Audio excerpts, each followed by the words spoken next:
हम लोग एक गांव में रहते थे। हमारा गांव एक जंगल के बीच में था, इसलिए मैं बचपन से ही निडर और बहादुर थी।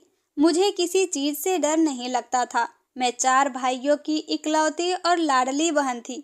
मेरे भाई भी काफी बहादुर और दिलेर थे। वह लोग अक्सर रात को शिकार के लिए निकल जाया करते थे।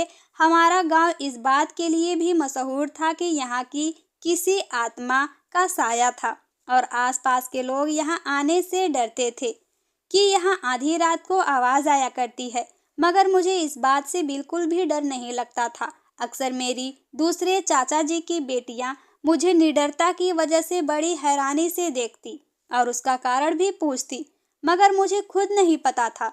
मेरे अंदर अजीब सी बेखौफी थी। शायद भाइयों के साथ रहने की वजह से मेरा दिल भी मर्दों की तरह मजबूत और स्थिर था। मेरे चाचा जी शहर में नौकरी करते थे, तो उनकी फैमिली भी उनके साथ ही वहां चली गई थी। वह लोग काफी डरपोक हो चुके थे। एक बार मेरे चाचा जी और उनके बच्चे गांव में छुट्टियां गुजारने आए, तो उन लोगों को वही आवाजें आई, तो वह लोग तो डर ही गए। उनके डरने का मैंने और मेरे भाइयों ने खूब मजाक उड़ाया। अगले दिन मेरी कजन ने बताया कि शहर में जो उनका घर है, उसके ऊपर वाले पोर्शन में एक ही कमरा है और चाचा जी उन लोगों को वहां जाने नहीं देते। मुझे यह जानकर बहुत हैरानी हुई। तुम लोग खुद वहां क्यों नहीं जाते? मैंने अपनी कजन से पूछा। हमें डर लगता है। उसके चेहरे पर डर के साए लहराने लगे थे। तो तुम लोगों को उस कमरे का राज जानने के लिए उत्सुकता नहीं होती क्या? मैंने हैरान होकर उनसे पूछा, क्योंकि मुझे जिस चीज से मना किया जाता है, मैं वह जरूर किया करती थी। नहीं, हमें डर नहीं लगता है। उसने वही रटा रटाया शब्द फिर से बोल दिया था। क्या तुम्हारा दिल नहीं करता कि वहां पर जाकर देखो कि आखिर वहां है क्या? मैं तुम्हारी जगह होती तो वहां जाकर पता भी चला चुकी होती कि वहां पर क्या है। मैं जिज्ञासा के हाथों मजबूर होकर अपनी कजन को वहां जाने पर उकसा रही थी। मेरा बस नहीं चल रहा था कि मैं वहां जल्द से जल्द पहुंचकर पता करूं कि आखिर वहां है क्या।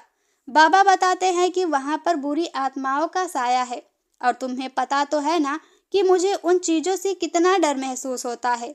मेरी कजन ने कांपती हुई आवाज में बताया। तुम बिल्कुल डरपोक हो, मैंने मुंह बनाते हुए कहा। तुम जैसी बहादुरी मुझे नहीं आती। वह भी मुंह बनाकर वहां से चली गई। यूं ही कई दिन गुजर गए। मैं एक दिन बैठकर यही सोच रही थी कि आखिर चाचा जी ने उन्हें वहां क्यों नहीं जाने देते थे। मैं अपने दिल के हाथों मजबूर हो रही थी। मेरा बस नहीं चल रहा था कि मैं जल्द से जल्द वहां चली जाऊं और जाकर पता करूं कि आखिर ऐसा क्या था वहां जो चाचा जी उनको वहां नहीं जाने देते, इस कदर तीव्रता से मना करते थे। मुझे कॉलेज जैसे ही छुट्टियां मिली, तो मैंने वहां जाने के लिए प्लान बनाना शुरू कर दिया और मेरे लिए सबसे मुश्किल काम माँ से अनुमति लेना था।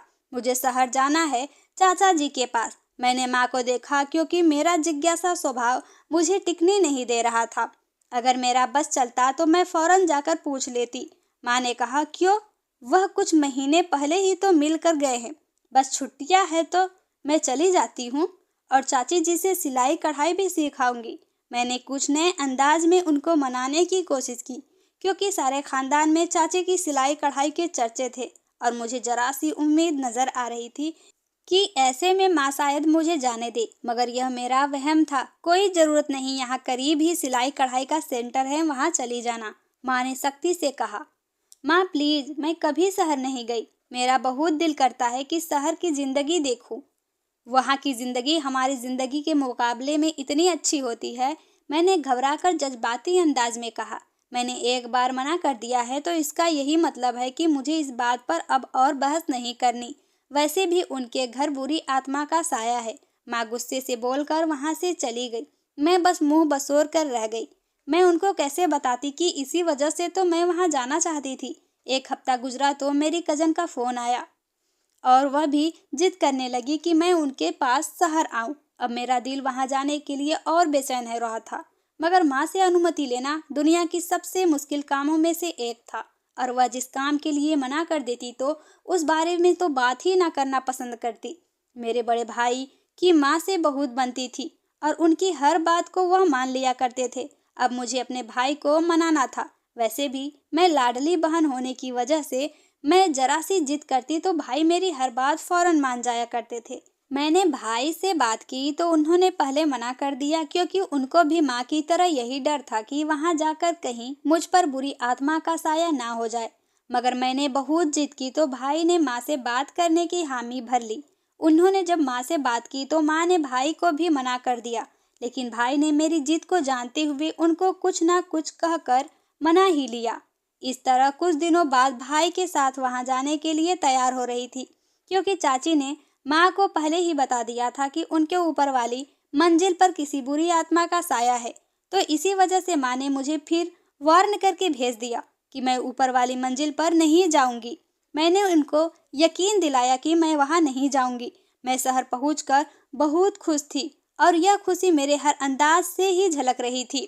वहां पर सबने हमारा शानदार वेलकम किया, क्योंकि मैं पहली बार वहां पर गई थी। भाई को 2 दिन वहां पर रहना था, तो मैं इसी वजह से ऊपर मंजिल पर नहीं जा सकती थी।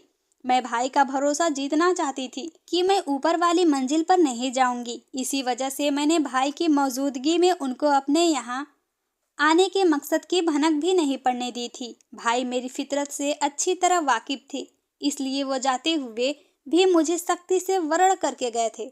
उनके जाते ही मैं बहुत खुश हुई थी कि अब मैं जाकर उस राज को जरूर जान लूंगी। बचपन से ही हॉरर और जासूसी कहानियां पढ़ने की वजह से मेरी फितरत ऐसी हो चुकी थी कि मुझे जिस भी राज के बारे में पता चल जाता, तो जब तक मैं उसके बारे में सब कुछ जान ना लेती थी मुझे चैन नहीं आता था। और इस तरह कुछ दिन और बीत गए थे। मैंने यह बात नोट नहीं की थी कि चाचा जी रात का खाना खाते ही वहां से ऊपर वाली मंजिल पर चले जाते थे। मेरा रोज दिल करता कि मैं चाचा से पूछूं, मगर वह खाना खाने के बाद ऊपर वाली मंजिल पर चले जाते और दरवाजा भी अंदर से लॉक कर लिया करते थे। एक दिन मैंने हिम्मत करके चाचा जी से पूछ ही लिया कि घर के बाकी लोग वहां क्यों नहीं जा सकते।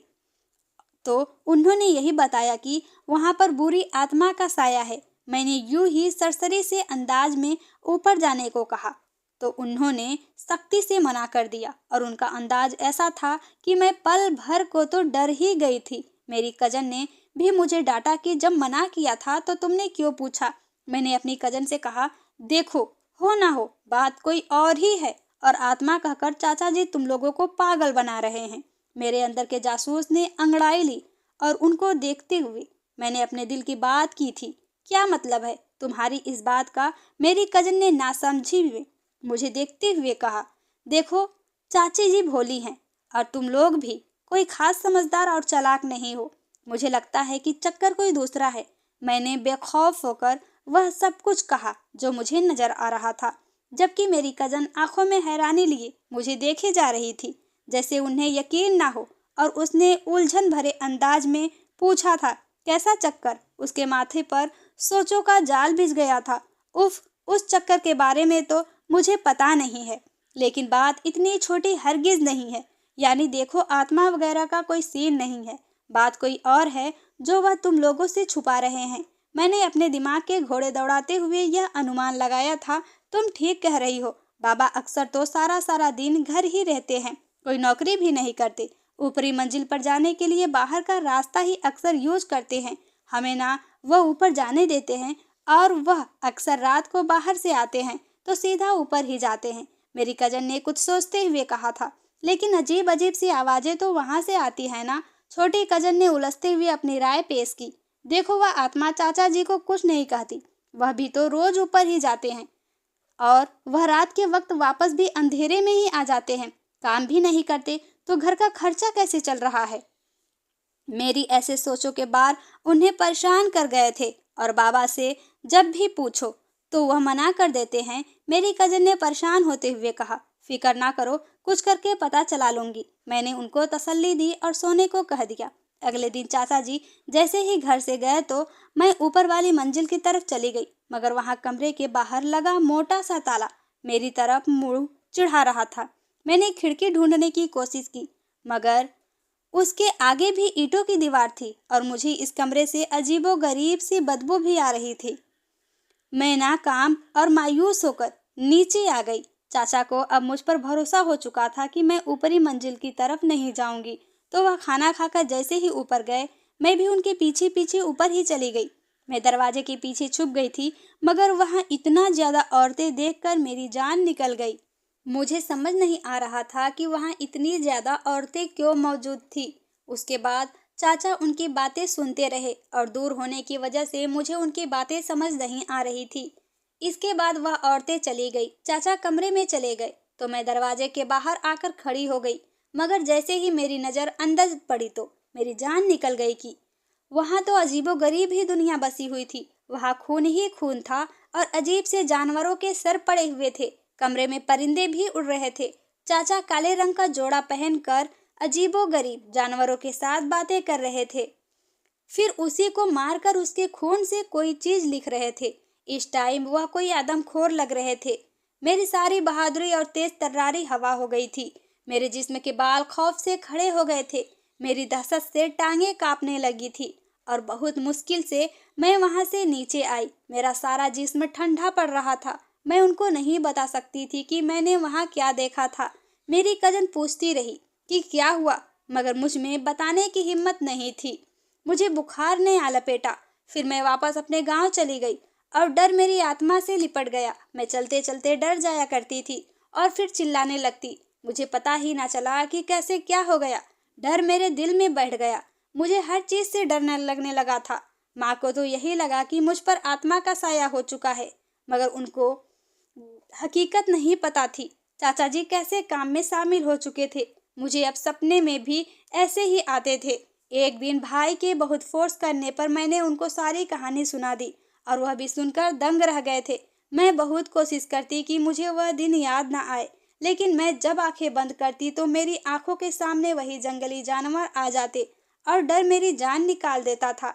मेरा बुखार उतरने का नाम नहीं लेता था। उसके बाद भाई मुझे अच्छे साइकोलॉजिस्ट के पास लेकर गए, मगर फिर भी मैं पहले जैसी बहादुर ना रह सकी, क्योंकि इस अजीबोगरीब से राज ने मुझे कमजोर कर दिया था। फिर एक दिन मैं भाई के कमरे में जाने लगी तो वह किसी कॉल पर बात कर रहे थे। मैं दरवाजे के बाहर ही रुक गई। चाचा जी उसे पता चल चुका था कि आप काला जादू करते हैं और लोगों को कैसे बेवकूफ बनाते हैं। वह बहुत डरी हुई है और मुझे डर है कि वह किसी को बता ना दे। मैं उल्लू आज रात को भिजवा दूंगा, पहले उसका तोड़ करे, वरना हम सड़क पर आ जाएंगे। भाई की बात सुनकर मेरे पैरों तले से जमीन निकल गई थी। मैं सोच भी नहीं सकती थी कि मेरे भाई भी इसी काम में शामिल होंगे। मेरी आंखों के सामने यह राज खुलने के बाद अंधेरा छा गया था। मैं सर के बल जमीन पर गिर गई। उसके बाद से मैं आज तक चुप चुप सी रहती हूँ। तो दोस्तों, ये थी हमारी आज की कहानी। आपको ये कहानी कैसी लगी और इस कहानी के बारे में आपकी क्या राय है, हमें कमेंट में ज़रूर बताएं। अगर आप मेरे चैनल पे पहली बार आए हैं तो प्लीज़ हमारे चैनल को सब्सक्राइब कर ले और ऑल पर सेट कर ले, ताकि आने वाली हर एक कहानी आप तक ज़रूर पहुँचे।